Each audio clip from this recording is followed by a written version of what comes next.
Masa dia kalih ke arah bilik air nak tengok adik dia mandi macam mana, dia nampak ada seorang budak botak berbogel duduk tengah-tengah ruang tamu tu. Innahu min Sulaiman wa innahu bismillahirrahmanirrahim. Assalamualaikum, bersama saya lagi Hanif Zaini. Terima kasih kepada anda yang sudi untuk klik video saya pada hari ini. Moga anda semua dimurahkan rezeki dan diberilah kesihatan yang baik. Amin, amin ya rabbal alamin. Sebelum saya nak mulakan cerita, saya nak beritahulah yang cerita ni tujuan dia untuk kita seronok-seronok, untuk kita hilang stres. Jadi kalau nak percaya boleh, tak mau percaya pun tak berdosa. Cerita yang kita nak ceritakan ni berlaku kepada seorang perempuan lah yang bernama Mimi. Cerita ni dia ada banyak. Dia cerita kita banyak cerita daripada dia kecil sampailah dia besar.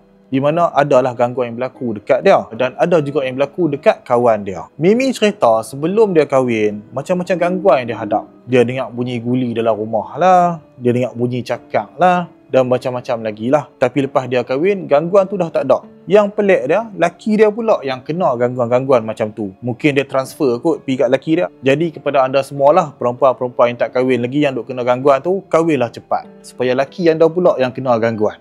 Cerita pertama ni bermula ketika Mimi masih lagi di bangku sekolah. Waktu ni Mimi sekolah menengah. Dan ketika ni ayah Mimi baru pencen. Dan mereka tinggal di luar camp lah. Tak tahulah Mimi tak beritahu ayah dia ni kerja apa. Jadi kalau dia kata tinggal di luar camp tu, rasanya tentera lah kot.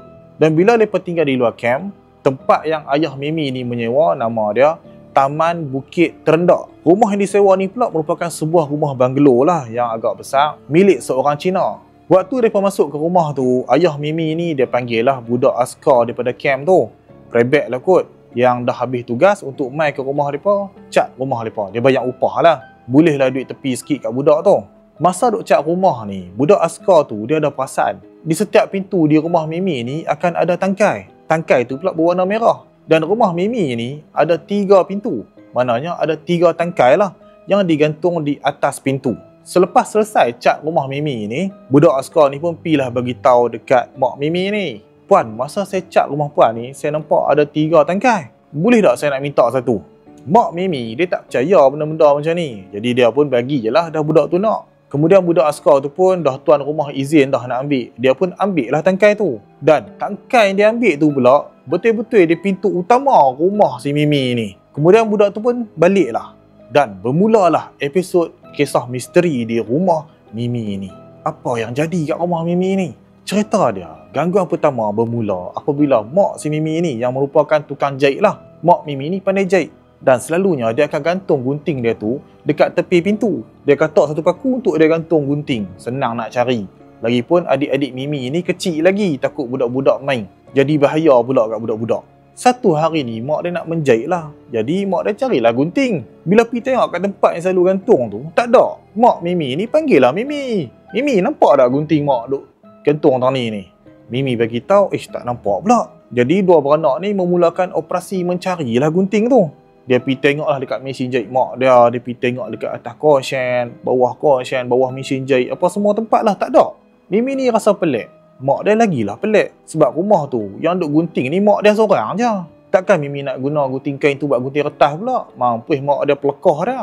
Tukang jahit ni, gunting tu yang penting. Kalau gunting tu nak gunting kain saja. Gunting benda lain, tumpuilah lagi. Sewaktu duk mencari tu, Mimi ni dia terlintah. Dia terlintah nak beristighfar sambil mencari. Jadi dia pun istighfar lah. Astaghfirullah, astaghfirullah, astaghfirullah. Sambil mencari gunting tu.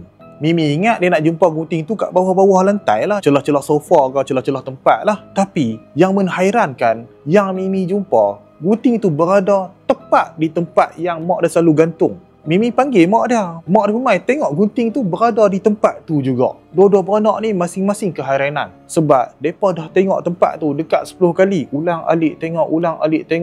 Mustahil tak nampak. Bukan seorang-seorang cari. Cari sampai 2 orang.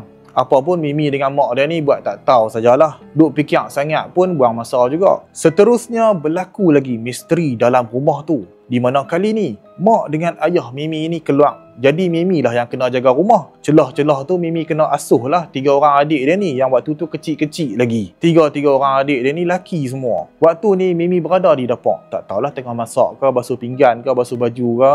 Dan adik Mimi ni pula tiga-tiga orang duk mandi dalam bilik ayak. Waktu ni petang hari, jadi lampu Mimi tak buka lah di ruang tamu tu. Namun pintu bilik ayak buka lah sebab adik-adik dia duk mandi. Jadi tengah-tengah dia duk buat kerja di dapur tu, dia kalilah sekali-sekala nak tengok adik-adik dia ni duk mandi tu. Takut-takut jugalah jadi apa-apa kan. Masa dia kalih ke arah bilik ayak nak tengok adik dia mandi macam mana, dia nampak ada seorang budak botak berbogai duduk tengah-tengah ruang tamu tu. Mimi ni pun masuklah mood kakak garang dia tu. Sebab dia ingat tu adik dia hang. Duk keluar tak pakai baju basah-basah macam tu. Kalau lencen jatuh terentuk kepala macam mana? Jadi dia pun nak pergi marah lah budak tu. Yang dia ingatkan adik dia.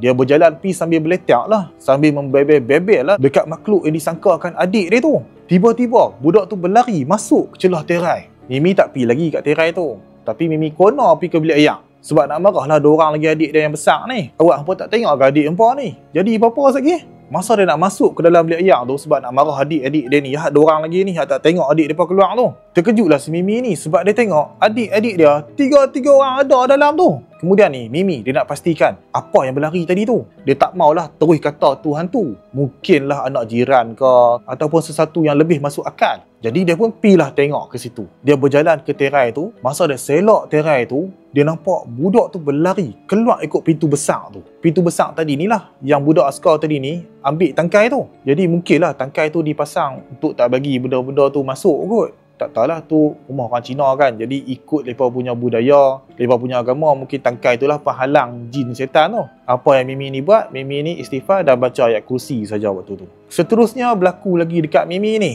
Di mana Mimi ni kawan-kawan dia main ke rumah. Tak tahu nak study group ke, nak main sembang-sembang ke, tapi kawan-kawan dia main lah. 2 orang kawan dia main kat rumah. Jadi waktu ni mereka dah buat makan-makan sikit. Dah makan-makan apa semua. Budak-budak perempuan ni pakat-pakat nak basuh lah. Nak basuh pinggan, basuh periuk apa semua. Jadi masa 2 orang kawan Mimi duk basuh-basuh periuk pinggan kat situ, seorang kawan Mimi ni dia terperasan daripada pantulan periuk yang digantung di dinding tu, dia nampak ada perempuan di belakang mereka yang berambut panjang, berjubah putih.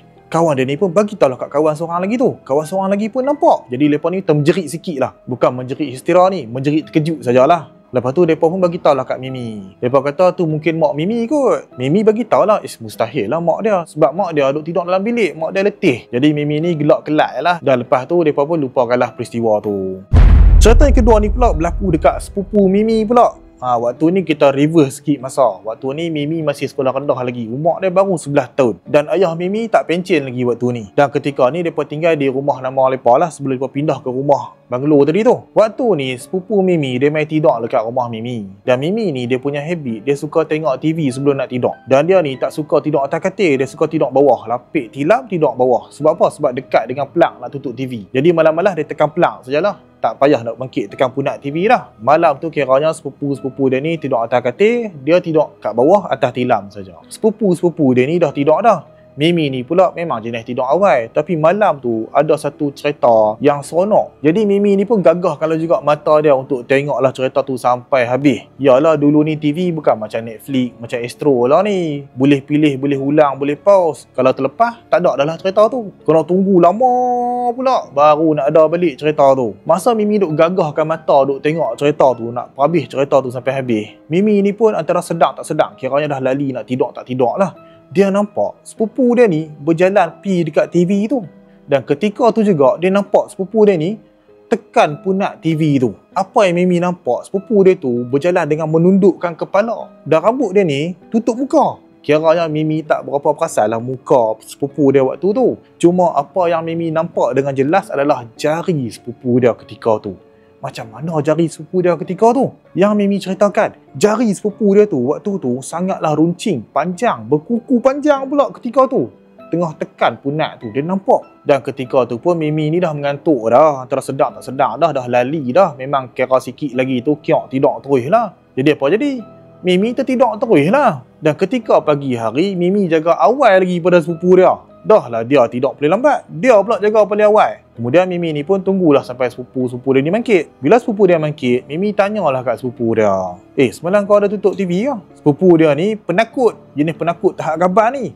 Tanya soalan macam tu saja pun. Dan nak menangis. Dok, tak tutup pun. Waktu Mimi tanya lah, itu siapa yang ketuk? Sepupu dia cakap, Mana aku tahu, aku tak tahu. So Mimi ni pun pilah kat TV tu check. Ya betul, punat tu memang punat dah ditekan. Dia punya button tu dah naik atas dah. Bukan punat on tu, punat off dah. Dan Mimi ni pula pi check dekat plug dia tu. Sebab selalunya kan Mimi dia tutup tekan plug saja, dia malah nak mangkit dah. Jadi kalau plug tu off, maknanya dia tutup pakai plug lah. Bila dia tengok plug tu on. Lagilah sepupu si Mimi ni menangis tak tahu hala lah kat situ. Dan di celah-celah tu Mimi baru terperasan, baru dia teringat yang sepupu dia ni pakai baju colour hijau, seluar colour biru. Semalam dia nampak makhluk tu pakai baju colour biru, seluar colour hijau, terbalik. Aduh, hantu ni pun buat kerja tak clean. Tapi saya kalau hantu macam ni baguslah. Dia boleh menolong kita mengurangkan bil karen yang tinggi.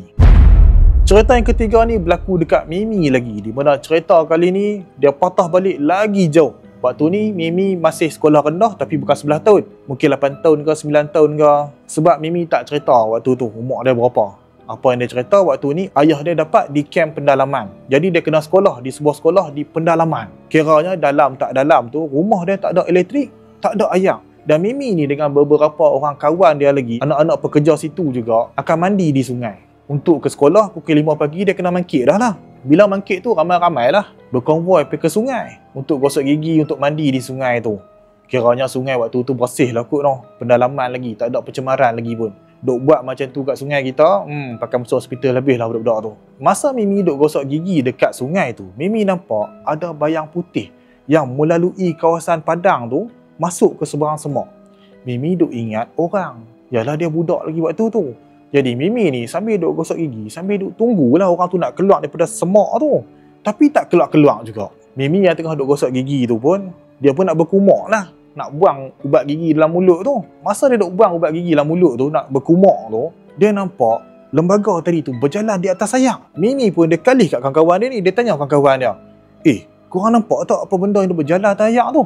Kawan-kawan dia ni semua sengap tertunduk je. Mimi ni pula, dia boleh pergi sambung tengok balik makhluk tu. Apa yang Mimi nampak?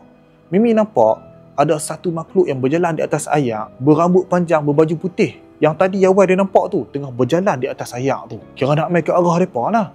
Tengah Mimi leka tengok benda tu, kawan-kawan dia ni dah berlari naik ke atas dah. Dan mereka panggil lah si Mimi ni. Mimi! Mimi!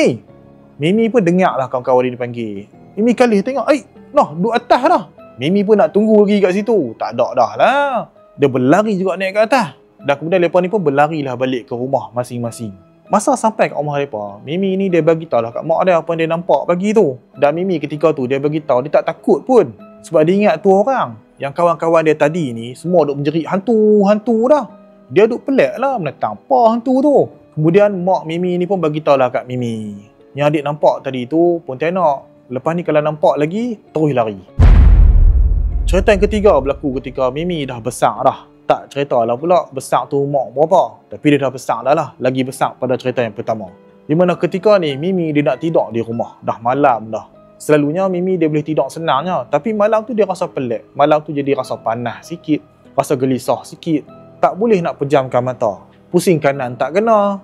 Pusing kiri pun tak kena. Jadi berkejam-kejam jugalah Mimi membetulkan posisi dia supaya dapat mood nak tidur tu. Mimi bagi tahu kalau jadi macam tu lah, selalunya lah, mesti akan jadi kes tindih menindih ni. Dan sungguh tak lama selepas tu Mimi kena tindih betul. Mimi ni yang dah biasa kena tindih, dia tahu dah nak buat macam mana. Dia marah benda tu dan dia baca ayat kursi. Selepas tu Mimi dah tak rasa kena tindih dah. Walau bagaimanapun Mimi tak boleh nak tidur lagi. Dan ketika Mimi mengiring, alangkah terkejutnya Mimi. Sebab apa yang Mimi nampak di sebelah dia, ada satu sosok berambut panjang berwarna hitam, berbaju putih. Tengah duk tengok dia. Mimi kalih balik tengok. Terkejut Mimi ni, rasa nak terkelak jantung. Mimi pejam mata sambil baca ayat-ayat suci Quran. Kemudian Mimi kalih sekali lagi nak tengok. Mungkin dia silap pandang ke. Dan bila dia tengok balik, dah tak ada dah makhluk tu. Yang itulah antara cerita-cerita yang Mimi ceritakan pada kita yang berlaku pada dia ketika zaman dia nak membesar lah. Dia tulis dekat situ, minta maaf lah kalau cerita dia ni tak seram. Yalah, kita kalau tak kena bolehlah kita kata tak seram. Cuba kalau kena tengok. Walaupun kadang simple saja, tapi kalau orang yang kena tu rasa dia lain. Hak dengar lain, hak cerita lain, hak rasa lagi lain.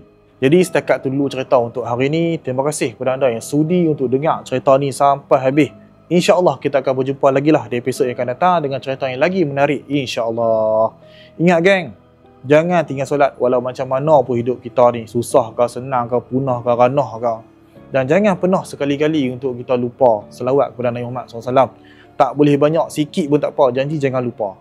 Allahumma salli ala Sayyidina Muhammad. Assalamualaikum.